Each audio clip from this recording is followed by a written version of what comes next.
This video will walk you through how to transfer your rough draft number 2 into your final draft that you will submit Saturday at 10 p.m.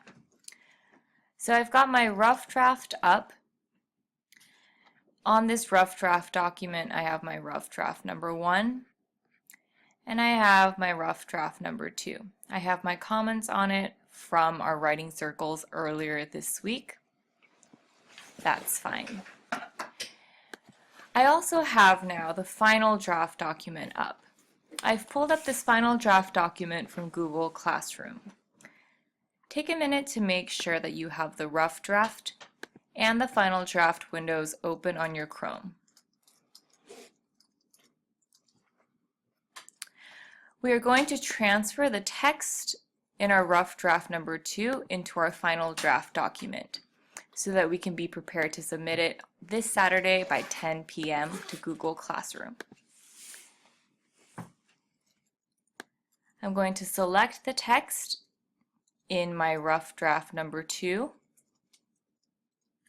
I'm not going to take the writing circles revision page. I'm not going to include that in my final draft. I'm going to press Control-C to copy my text. I'm going to bring it to my final draft now. And right here I'm going to delete this because I'm going to insert my rough draft.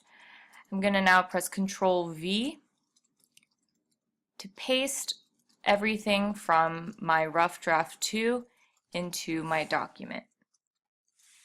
You'll see that my comments did not carry over.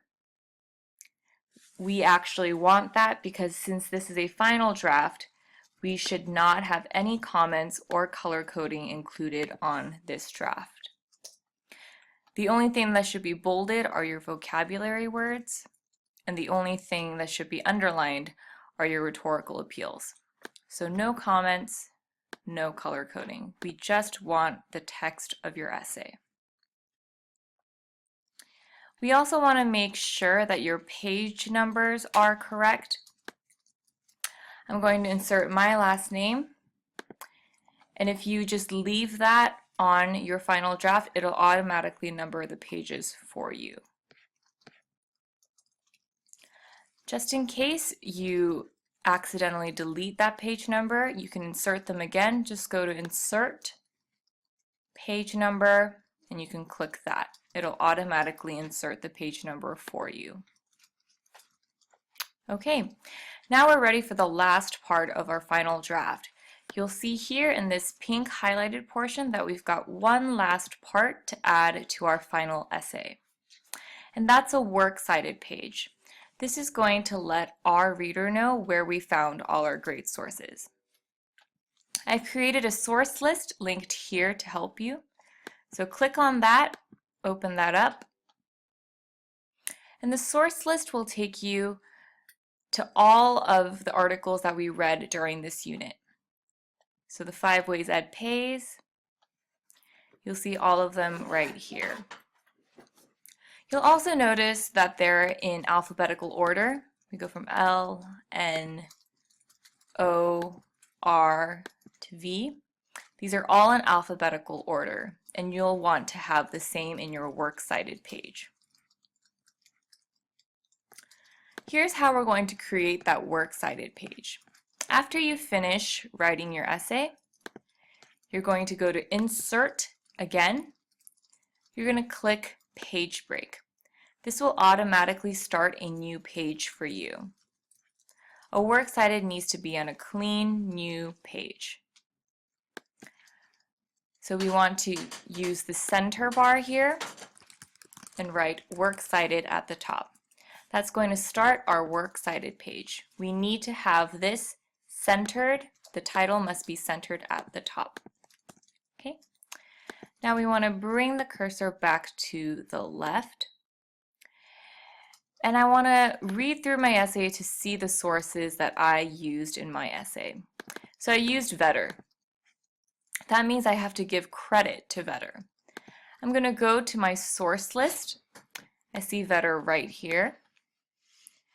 I'm going to copy that again, Control-C, bring that over to my Works Cited page, Control V. Now I have Richard Vedder and I've given credit to him.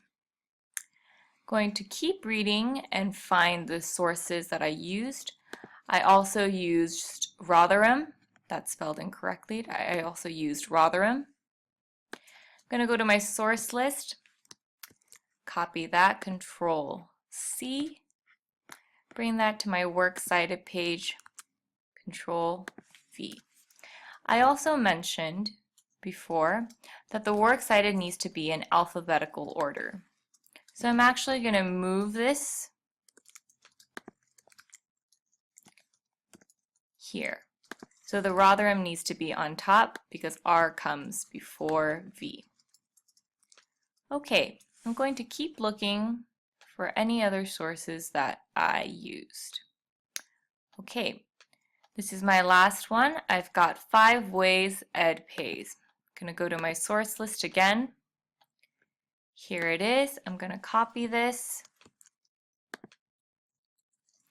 bring it to my final draft again, and paste that right up top. So now I've got every one of my sources listed in my Works Cited page. They're in alphabetical order. And now I want to make sure that this is double spaced. So I'm going to highlight everything, go to More, the line spacing button, and change that to double. So everything is double spaced. The reason this needs to be double spaced is because the rest of your essay is double spaced and we want to have consistent formatting. This is how you will set up your Works Cited. If you've decided to use a source that's not from our readings, a few people have done that, you're going to scroll down and you're going to use this citation machine. If you've used a source that's not from our readings, you must cite it, and this citation machine will help you to do that. So we're under MLA for website. If you found your source on a website, you need to insert the URL. So the URL will look something like,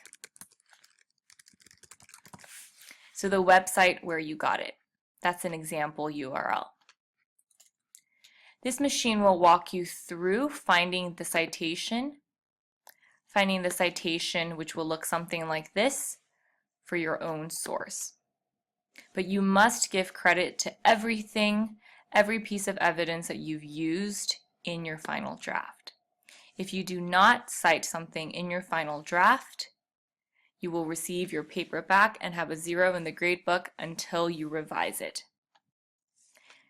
This is how we are going from the rough draft to the final draft. The final draft must include the Works Cited and have your text. Good luck!